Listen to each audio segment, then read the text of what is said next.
Assalamu alaikum, baby, assalamu alaiki. Kullum tunani na ke dai nake daku, ki yarda ni dai fata na baki soyayya.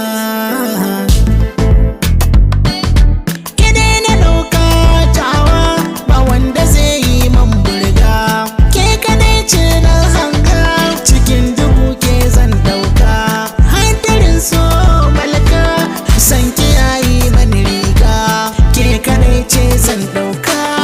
A garan ki zamo mata, a ko'ina zan fafata. San ki ne zan alkinta, a gaskiya wannan mata. San ki yayi mani kanta, ya shige ya daure ni, zuciya ya mani rauni. Ke nake so zo gani, ni na so hada kauna. A ko'ina na je na duba, a dubin 'yan mata tabbas ban ga mai mani ba. Da safiya da ɗacawa ne, dugu sai ya yaye. Dakarina ya tauye, ciki na ya boye, tun da ban ganki ba.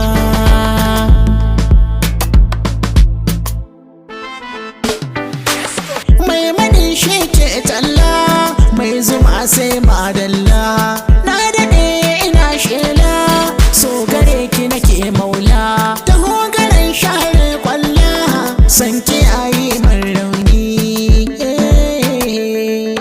Nike nake ra'ayi dukkanin lamari, boye ko zahiri don kwanai kuduri.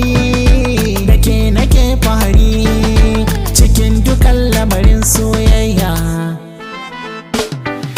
Fatana in ki yarda da ni, gidana ga ki tare da ni. Misali za ki haihu da ni, abada za ki rayu da ni.